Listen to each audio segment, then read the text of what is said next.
बिस्मिल्लाहिर्रहमानिर्रहीम अस्सलाम वालेकुम अल्लाहुम्मा सल्ली वसल्लम अला सय्यिदिना मुहम्मदिन कदकत हिलती दिरकनी या रसूलुल्लाह सल्लल्लाहु अलैहि वसल्लम। तो जनाब आजकल है गर्मियाँ और बरसात आने वाली है।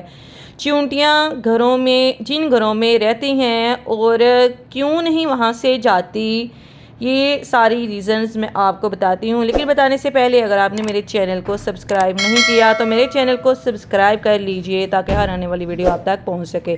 तो जनाब चींटी जो है वो एक छोटा सा कीड़ा है जिसका जिक्र कुरान पाक में भी आया है और पूरी एक सूरत उतारी गई है, सूरह नमल। हज़रत सुलेमान अलैहिस्सलाम अल्लाह ताला के हुक्म से, जो कि हर जानदार से, हर जानवर से, चरिंद परिंद कीड़े मकोड़े से हम कलाम होते थे। एक बार एक समंदर के किनारे खड़े थे, वहाँ पे एक चींटी ने एक दाना पकड़ा, अपने मुंह में डाला। समंदर से एक मेंढक आया, उसने मुंह खोला, उसके मुंह के अंदर वो सवार हुई। थोड़ी देर बाद वो वापस आ गई। तो हज़रत सुलेमान अलैहिस्सलाम बहुत ज़्यादा हैरान हुए ये वाला वाक़या देख के। उन्होंने चींटी से पूछा कि क्या वाक़या है, आप गईं और वापस भी आ गईं।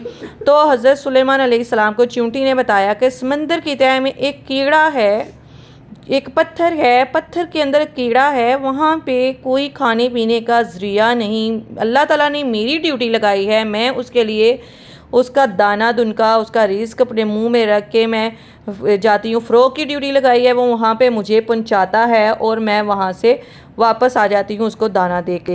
तो कुर्बान जाए अल्लाह ताला की शान पे, जो कि अपने हर बंदे को भूखा नहीं सुलाता और उसे समंदर की तह में रहने वाले कीड़े की भी फ़िक्र है कि मैंने इसको कैसे इसका नानो नफ़ा करना है, कैसे इसे मैंने खाना पहुँचाना है। तो चींटियों के बारे में आप जो मेरी बहनें नफ़रत करती हैं कि चींटियाँ ना हो, आज के बाद नफ़रत करना छोड़ जाएंगी, क्योंकि जिन घरों से चींटियाँ नहीं जाती उन घरों में अल्लाह ताला की तरफ से रहमत होती है, उन घरों में रिज़्क की फरावानी होती है और उसी रिज़्क के अंदर उन्हीं चींटियों का हिस्सा होता है जो कि वो अपना लेने आती हैं।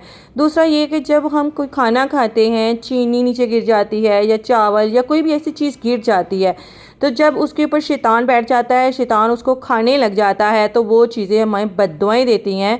लेकिन वही चीज़ें अगर चींटी के पेट में चली जाती है या हम खुद साफ़ करके खा लेते हैं तो वो हमारी मग़फ़िरत की दुआएं करती हैं। तीसरा ये कि आजकल आपको पता है मौसम कैसा है, कीड़े मकोड़े निकले होते हैं, भीड़ हो गया, छोटे छोटे स्नैक्स निकलते हैं।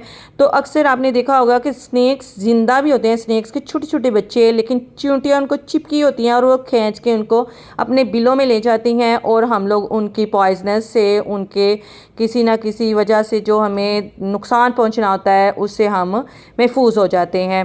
तीसरा ये कि चींटी जो है उससे हमें अपने बच्चों को बताने में, उनकी तरबियत करने में बड़ा हेल्प होता है कि वो कतार में चलती हैं और बहुत मेहनती होती हैं। और आजकल के मौसम में जबकि नेक्स्ट सीज़न जो है वो बारिशों का शुरू होने वाला है, तो वो पहले से ही तैयारी करना स्टार्ट कर देती हैं कि हम अपना रिज़्क इकट्ठा करके अपनी बिलों के अंदर स्टोर कर लें, ताकि जब बारिश हो, जब सर्दी हो, हम बाहर ना निकल सके तो वो हम खा सकें। और ये वाली अवेयरनेस हम अपने बच्चों को भी सिखा सकते हैं। इवन मैं अपने हुसैन को और हमको ये चीज़ें बताती हूँ कि ये देखें वो कितनी मेहनत करती हैं, और ये वाला मेहनत का शऊर हमारे बच्चों में भी पैदा हो सकता है। चींटी को घर से भगाने के लिए आपने बहुत सारी चीज़ें तो देखी होंगी, अद्वियात भी हैं, बहुत सारी मिट्टी का तेल या पेट्रोल या कुछ स्प्रे वगैरह भी यूज़ की जाती हैं। लेकिन इनको आप जब घर से भिगा देंगी ना, लेकिन इसका आपको सवाब नहीं होगा। जो आपका रिज़्क नीचे गिरा होगा वो किसी जानदार के पेट में जाएगा तो उसका आपको सवाब होगा, मग़फ़िरत की वो आपके लिए दुआएं मांगेगी। थोड़ा सा सब्र कर लें, कोई बात नहीं। हमें नेकियों करने में सबसे ज़्यादा पहल करनी चाहिए और हमारा ये फ़र्ज़ है कि हमें अल्लाह ताला ने जो रिज़्क दिया है उसमें से दूसरों को जो हिस्सा है वो अपना हिस्सा लेने के लिए आती हैं। हमारा तो कुछ भी नहीं जाता और हमारा वो कुछ भी नहीं खाती। हाँ, तो इससे भी हम इनकार नहीं कर सकते कि चींटी जब काटती है तो 14 सबक रोशन हो जाते हैं, स्पेशली ब्राउन चींटी। ओके जी, दुआओं में याद रखिएगा। अल्लाह हाफिज़।